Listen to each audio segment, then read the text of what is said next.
প্রতিষ্ঠার পর থেকে আজ পর্যন্ত ইসলামী আন্দোলন বাংলাদেশ কখনো অন্যায়ের সঙ্গে আপোষ করে নাই, শর্টকাট পথে ক্ষমতায় যেতে চায় নাই, নীতি বিসর্জন দেয় নাই। সব কিছুর ঊর্ধ্বে আমরা ইসলাম, দেশ ও জনগণের স্বার্থকে প্রাধান্য দিয়েছি। আগামীতেও আমরা জনপ্রত্যাশাকে পূরণ করতে চাই।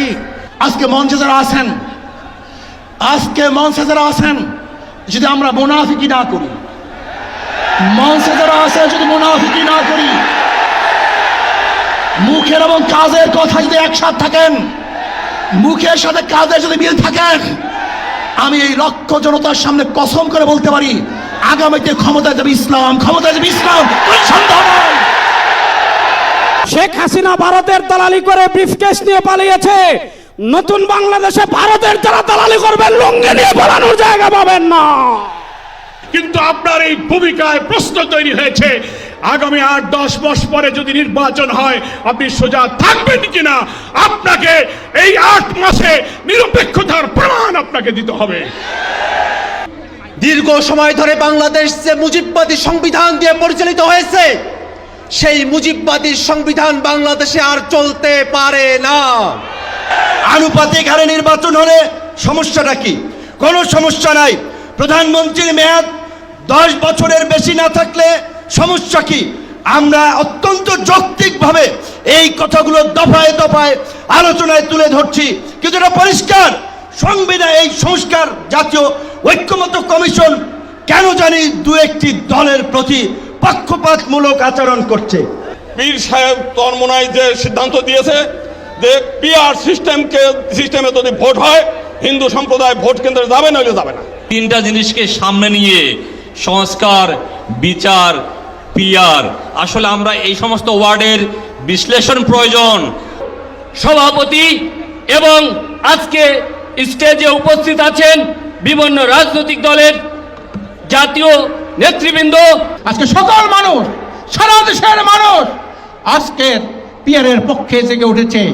এই অভ্যুত্থানে আপনারা যখন ঢাকার গুরুত্বপূর্ণ পয়েন্টগুলো থেকে শুরু করে দেশের বিভিন্ন রণক্ষেত্রে অংশগ্রহণ করেছেন, আপনাদেরকে পাঞ্জাবি পায়জামা টুপি দেখে টার্গেট কিলিং করা হয়েছে।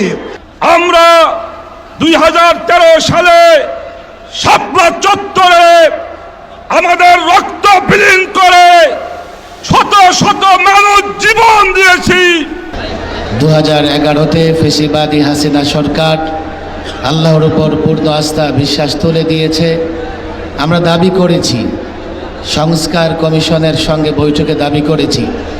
আজকে এই জনতার মঞ্চ থেকে আমি দাবি করতে চাই, আল্লাহর উপর পূর্ণ আস্থা বিশ্বাস পুনর্বহাল করতে হবে এবং একদলীয় কর্তৃত্ববাদী শাসন কায়েম করতে না পারে, সেজন্য প্রয়োজনীয় মৌলিক সংস্কার দ্রুত সম্পন্ন করতে হবে।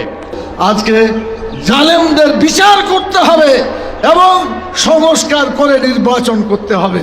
যদি সংস্কার ও বিচার না হয়, আগের মতো নির্বাচন হয়, এই নির্বাচন জনগণ গ্রহণ করবে না ইনশাআল্লাহ। এই জন্য সংস্কার চাই এবং নির্বাচনে কোনো পেশি শক্তি, কোনো কালো টাকার মালিক কেউ দেখাবে, ক্ষমতা দেখাবে, লুটপাট করবে, মারপিট করবে, ওখানে আপনার গুন্ডামি করবে।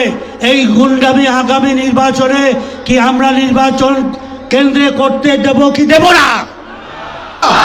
বিজয় হবে হাত পাখা, হাত পাখা।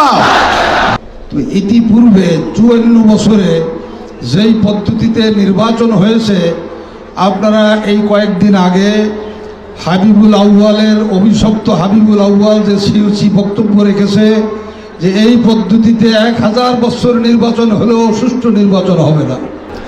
সংস্কারের দ্বারাই কি উপকার, না করার দ্বারাই কি ক্ষতি, আমি বর্তমান বাংলাদেশের 5টি বিভাগ সম্পর্কে একটি উদাহরণ পেশ করছি।